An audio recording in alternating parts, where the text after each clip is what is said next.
Well, let's get more on this now with David Marples. He's a professor at the University of Alberta and joins us now from Edmonton in Canada. Really good to have you with us, Professor. A large part of Putin's press conference and phone-in was devoted to his war with Ukraine. Explain to us what you believe was his purpose in that, during that phone-in, especially because he said that he was open to compromises in terms of ending the war. What could those compromises entail? I imagine that he's thinking that he will accept an approach from the US president to have negotiations to bring an end to the war. But although he's suggested compromises, he's never compromised on his territorial gains. He's always said that Russia wants to keep the two regions of the Donbass, Donetsk and Luhansk, as well as Zaporizhia and Kherson region in the south. And the latter two regions he doesn't have full control of. He doesn't even occupy the major cities right now. So he's actually been demanding territories that the Russian army doesn't control. I think for him, the war is going quite well in the east, but at the same time, the casualty level has been catastrophic for both sides. And Russia, if it wants to continue or if it wants to make major gains, would have to have a wider conscription. So it wouldn't be a special military operation. It would actually be a real war when he would ask more from the Russian people. And I don't think anyone in Russia really wants to see that.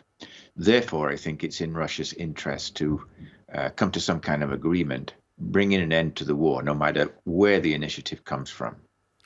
Well, throughout that press conference, Putin seemed upbeat about a Russian victory in Ukraine. To what extent are those feelings being boosted by the return of Donald Trump as US president, who, as we know, has repeatedly criticised Joe Biden's ongoing material support for Ukraine's war effort?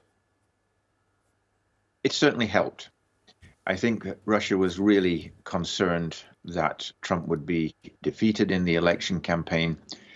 Trump, in previous meetings with Putin, has been very friendly towards him. He's even deferred to him on a number of issues where you would think he would have kept very firm.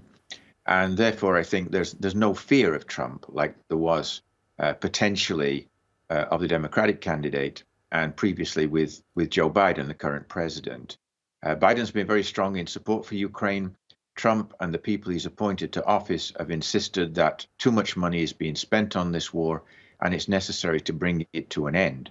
The problem is that we keep calling it a war. It is, in fact, a Russian invasion of Ukraine, which was really unwarranted and unexpected. And the West has tried in many ways to come to the aid of Ukraine without committing itself to all-out war with Russia. So I think it's a very difficult situation for all sides. And with NATO on the borders of Russia, that's not changed. And in fact, since the war began, NATO has expanded with the inclusion of Finland and Sweden. So in fact, the defensive situation, security situation for Putin is actually worse than it was before the war started, no matter what happens in Ukraine. So I don't think there's an easy way out of this. And I think it's very optimistic of Trump to say that he can end the war in a day. Okay, Professor David Marples, we'll have to leave it there. Thanks so much, as always, for sharing your thoughts with us. Yeah, my pleasure.